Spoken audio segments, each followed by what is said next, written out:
Latar belakang, Tia Permata Megawati Setiawati Soekarno Putri adalah Presiden Indonesia kelima yang menjabat sejak 23 Juli 2001 hingga 20 Oktober 2004 dan Wakil Presiden Indonesia ke-8 yang menjabat sejak 21 Oktober 1999 hingga 23 Juli 2001. Ia mencalonkan diri kembali dalam pemilu presiden 2004 tetapi dikalahkan oleh Susilo Bambang Yudhoyono.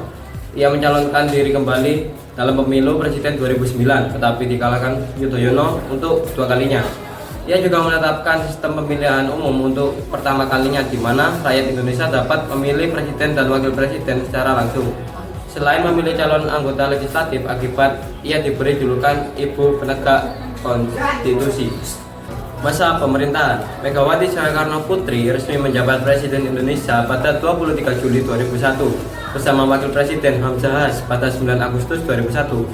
Ia membentuk kabinet anggota gotong royong yang beranggotakan tokoh profesional dan politisi dari partai pendukung pemerintah. Kabinet ini menghadapi tantangan besar, termasuk ancaman disintegrasi bangsa akibat transisi kekuasaan dari Presiden Abdurrahman Wahid yang tidak memiliki pemilu sehingga memicu ketegangan politik antara pendukung kedua tokoh. Selain itu, bersemangat reformasi yang menjadi dasar transisi dari Orde Baru terhambat oleh lemahnya landasan hukum dalam pemerintahan, terutama dalam hubungan antar lembaga negara dan antara pemerintahan pusat dengan daerah.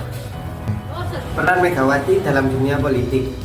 Ada beberapa penerapan tatanan baru dalam kebijakan politik pada masa pemerintahan Megawati adalah sebagai berikut. Sistem kepartaian baru, sistem pemilu yang baru, pemilihan presiden dan wakil presiden secara langsung, menerapkan mekanisme pergantian antar waktu atau rekal, hak partai untuk memberhentikan anggota dan Dewan Perwakilan Rakyat atau DPR. Biodata Megawati, kelahiran 23 Januari 1947, usia 77 tahun, Yogyakarta. Anak Puan Maharani, Prananda Prabowo, Muhammad Rizky Pratama. Pasangan Taufik Kemas, Sunda Sujarso. Saudara kandung Kartika Sari Dewi Soekarno, Guntur Soekarno Rahmawati, dan lain-lainnya. Cucu Dian Pikawati Orisa Putri Absari, Praba Dwingkara Caraka Putra sama lain dan lainnya. Orang tua Soekarno Fatmawati. Selanjutnya itu adalah kebijakan pemberantasan korupsi. Sejak masa Orde Lama, korupsi sudah mengakar di Indonesia dan terus terjadi. Beberapa kebijakan yang dicetuskan Megawati untuk memberantas korupsi adalah sebagai berikut. Yang pertama ada mengubah kebijakan yang mendorong orang untuk tidak korupsi. Yang kedua yaitu menata kembali struktur dan intensif yang berlaku. Yang ketiga mereformasi lembaga hukum. Yang keempat yaitu mengeluarkan UU nomor 30 tahun 2002 tentang pemberantasan tindak pidana korupsi. Yang kelima yaitu mengeluarkan Kepres tentang pembentukan panitia seleksi dan calon pimpinan Komisi Anti Korupsi atau KPK. Selanjutnya di bidang sosial. Kebijakan sosial Megawati berfokus pada peningkatan akses layanan dasar bagi masyarakat, di mana seperti contohnya ada Kartu Sehat. Program ini memberikan akses kesehatan gratis bagi masyarakat miskin, sehingga dapat meningkatkan kesehatan publik secara keseluruhan. Yang kedua ada pendidikan. Akses dan alokasi dana pendidikan yang lebih besar dapat membantu meningkatkan kualitas pendidikan di Indonesia. Selanjutnya itu adalah dampak kebijakan-kebijakan yang dikeluarkan oleh Megawati Soekarno Putri terhadap masyarakat Indonesia dalam bidang ekonomi. Megawati berupaya memperbaiki kondisi ekonomi yang terpuruk akibat krisis moneter tahun 1997 sampai dengan 1998. Kebijakan ini diikuti dengan reformasi perpajakan dan penguatan sektor keuangan yang membantu stabilitas ekonomi makro.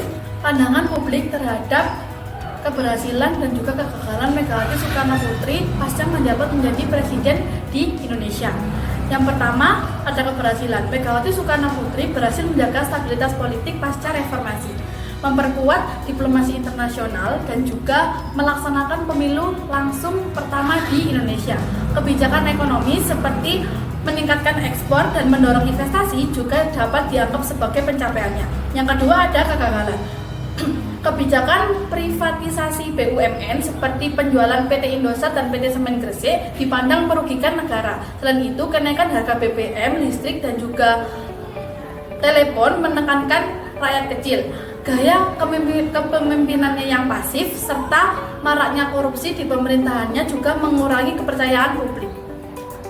Selanjutnya di bidang lingkungan, Megawati juga menunjukkan perhatiannya terhadap isu lingkungan seperti rehabilitasi hutan. Nah, di mana rehabilitasi hutan ini meluncurkan program Gerakan Nasional Rehabilitasi Hutan dan Lahan atau disingkat GERHAN untuk mengatasi kerusakan hutan dan lahan. Nah, kebijakan ini bertujuan untuk menjaga kelestarian lingkungan sambil mendukung pembangunan ekonomi berkelanjutan. Selanjutnya, tantangan di masa pemerintahan. Pada masa pemerintahan Megawati Soekarno Putri, Indonesia menghadapi tantangan besar. Salah satunya adalah memulihkan ekonomi pasca kritis pada tahun 1998. Selain itu, Megawati berusaha menjaga stabilitas politik di tengah transisi menuju demokrasi. Di sisi lain, konflik separatis di Aceh dan Papua menjadi masalah yang sulit untuk diatasi. Kebijakan privatisasi badan umum milik negara pada masa ini juga menuai kritik karena dianggap kurang berpihak pada rakyat kecil. Kebijakan di bidang hukum. Dalam bidang hukum, pemerintah menghadapi tantangan berat seperti banyaknya kasus korupsi di kalangan hakim dan aparat pengadilan. Untuk menciptakan sistem hukum yang lebih baik dan adil, Megawati melakukan berbagai langkah, antara lain yang pertama merumuskan reformasi hukum secara menyeluruh, mengkaji ulang dan memperbarui undang-undang yang sudah ada, menerbitkan undang-undang baru termasuk yang berkaitan dengan hak asasi manusia. Yang keempat, meningkatkan kinerja lembaga peradilan, dan yang terakhir menyelesaikan masalah hukum dari masa lalu untuk menciptakan keadilan. Kesimpulannya, Megawati adalah anak kedua dari Presiden Soekarno. Ia juga biasa dikenal dengan nama Megawati Soekarno Putri. Megawati adalah presiden kedua yang menjabat pada masa pemilu multipartai pasca tumbangnya Orde Baru. Nama gotong royong juga dipilih Megawati untuk menguatkan visi misi pemerintahannya, yaitu reformisasi nasional. Ekonomi di bawah pemerintahan Megawati tidak mengalami perbaikan yang nyata dibandingkan dengan sebelumnya. Meskipun kurs rupiah relatif dikendalikan oleh Bank Indonesia menjadi relatif lebih stabil. Megawati Soekarno Putri berpenampilan tenang dan tampak kurang acuh dalam menghadapi persoalan. Tetapi, dalam hal-hal tertentu, Megawati memiliki determinasi dalam kepemimpinannya. Misalnya, mengenai persoalan di BPPN, kenaikan harga BBM, dan pemberlakuan darurat militer di Aceh, Nangro, Darussalam.